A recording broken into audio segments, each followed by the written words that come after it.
Mamili tayo ng tangkong or kangkong sa Tagalog para ating ulamin. Gawin nating adobong kangkong or apan-apan na sa Ilonggo. Apan-apan na kangkong. Ito ay galing ito sa ating sa ating farm, sa mga sabutan. Ayan.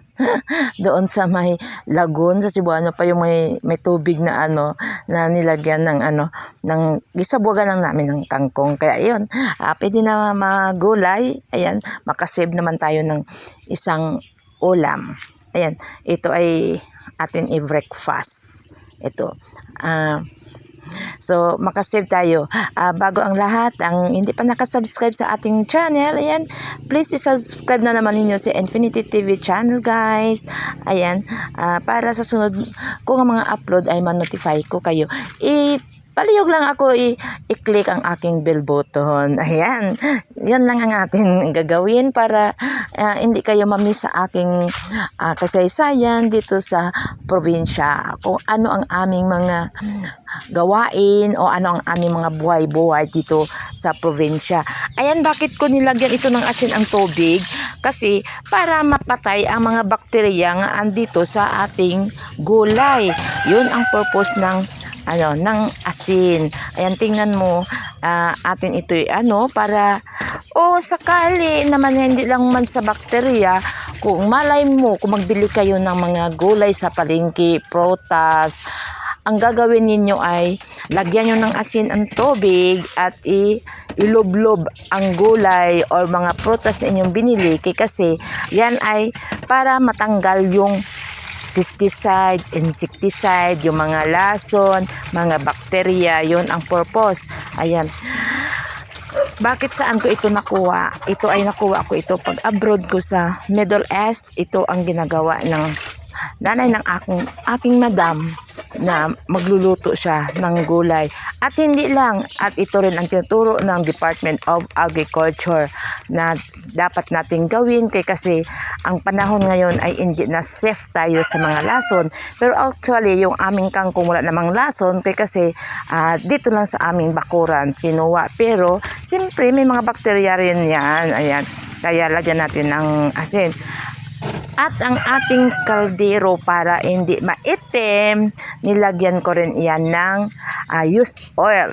Pag may used oil kayo, huwag nyo itapon, nilagay nyo sa galapon para kung magluto kayo, lagyan nyo ng ang body ng kaldero ninyo para hindi mangitim kahit ito ay magluluto kayo ng kahoy o maluluto kayo sa uling. Yun ang technique dyan. Kaya tingnan nyo, ang puti-puti naman ng aming kaldero o kalaha, sa English frying pan, kawali sa Tagalog. Ayan, di ba? So, ito ang ating purpose. Ayan, tingnan ninyo. Para malinis ang ating kinakain. So, itong ating gagawin, guys. Ito ay tip ko lang sa inyo kung paano magluluto sa probinsya o si Infinity TV channel. Kahit na simpleng luto lang, at least malinis, masarap at masustansya, di ba?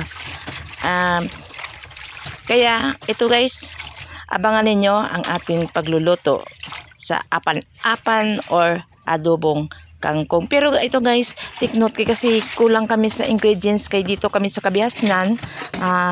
Naubos na kasi ang ingredients namin. Ang tamang ingredients kasi nito ay dapat mayroong tayong ginamos sa Ilonggo, alamang, or pwede rin bagoong ang ilagay. At tapos dapat may loya kasi wala kaming loya na out of stock na kami ng loya at out of stock na kami ng bagoong, kaya wala kaming kaya another option ko na lang, nilagyan ko na lang ito ng ng oyster. Ayan, masarap din. Ayan, sige, guys, ito abangan ninyong ating pagluluto.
Ngayon, tapos na tayo sa pagluluto. Mayroong sobrang ating uling. Kaya para makatipid tayo sa uling, ito i-transfer natin sa kaldero na hindi na natin ginagamit. Kasi ito ay may taklob para takluban ang kaldero o kakipan para mamatay ang uling at sa sunod natin pagluluto ay magagamit natin ito.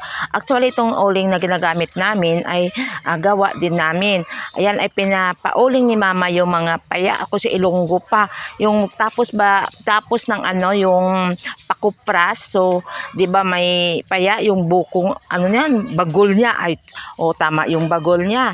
Yun ay pinapauling ni Mama sa kanyang trabahante at maghati sila ng uling. So paghati ng uling, bibilhin pa rin ni Mama ang hati ng uling doon sa kanyang trabahante para magiging kanya lahat ng uling. Ayan, para hindi na kami magbibili ng uling. Kasi ang mahal talaga ng uling dito. Kahit na probinsya dito, pero magbili ka ng uling dito mahal.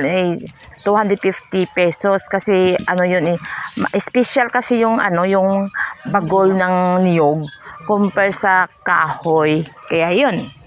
So, ngayon, kumakain na kami. Adobong kangkong sa Tagalog, sa Ilonggo, apan-apan.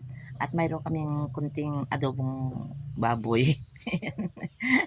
Kasi yung aming ang aming office boy, gabaon na siya kaya natuto siya ng adobo. Ayan o. So, para maselte, mayroong gulay at mayroon tayong kape with milk.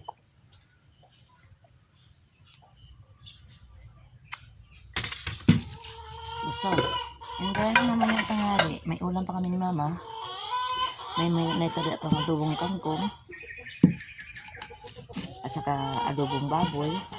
O, nakasib kami. Diba? Yun ang tatawag ng gobyerno na 60 pesos a day. Masurvive ang isang pamilyang Pilipino. Dito kayo sa probinsya natin. Wag lang sa Manila or sa ang bahagi ng syudad ng Pilipinas. Kahit dito sa probinsya, pag sa syudad ka pa rin, magasto pa rin. Kasi wala ka naman mataniman doon eh. Tulad ng bayan namin. Although sa bayan, ang mga humlat doon, hindi naman katulad sa Manila na dikit-dikit. Ang humlat naman sa bayan kasi malaki, 300 square meter. Kung hindi mo yan patayuan ng malaking bahay, so may luna ka pa nga taniman ng gulay. Kung mo lang. Pero, iba naman dito sa syudad namin, dito sa probinsya, pag ikaw ay nakatira sa housing, so, pwede ka rin makadiskarte. O, instead na bulaklak ang itanim mo dyan sa harap ng bahay mo, pwede gulay. Kasi, ang ibang Pilipino kasi gusto pang beautiful house. Yung, instead gulay itanim, bulaklak. O, ano maibigay ng bulaklak sa'yo, di ba? Ang gulay, makakain mo. Although, pwede mo rin maibenta ang bulaklak mo. Pero, ang bulaklak hindi naman sellable na magbili sa probinsya. Hindi. Maghingi na lang yung kapitbahay mo sa iyo o mga friend mo o pamilya mo ng bulaklak para itanim sa kanila. Hindi katulad sa probinsya, magbili talaga ng bulaklak para itanim sa bahay nila. Pero kung ako lang, must be practical. Instead na bulaklak itanim natin, gulay na lang. Pwede rin itanim ang gulay sa sapat, di ba? Prutas na, pwede matanim sa pat eh. Para sa ante ko doon sa Japan, mga prutas na sapat. So, ang taas na ng prutas hanggang dito, pero namumunga. Kasi parang drafted yan na fruit. Yun ang dapat ang tamang diskarte para mabuhay ang isang Pilipino. Kasi kayo, angal lang kayo ng angal sa gobyerno na hindi kayo mabubuhay sa 60 pesos. Kasi wala kayong diskarte. Nagdidepend kayo sa palengke. Nagdidepend kayo sa bili ng bili. Kung madiskarte kayo at masipag kayo mananim, totoo yun. Mabubuhay kayo sa 60 pesos. Ang 60 pesos, it means sa bigas. Kasi totoo naman ang bigas, mayroong 29 pesos per kilo. Dito sa aming probinsya, mayroon yun. Pero ano kasi yung pagbili, yung parang schedule. Siyempre, maraming Pilipino na gusto rin bumili ng 29 pesos. Kaya yun, mga anak ko, schedule nila sa Friday. Bilis lang ng 10 kilo kasi may limit nun kasi dapat sa isang family, 10 kilo lang ang ibigay nila. Kasi kung siyempre sa murang bigas, magbili ng pangkalahatan, hindi makukulang, hindi maka-provide sa lahat ng mga Pilipino na gustong bumili nun. Tama naman si Marcos. Ayan, bibili ang mga anak ko sa Friday ng bigas, 10 kilos, 29 pesos per kilo. Hindi yan NFA. Yan.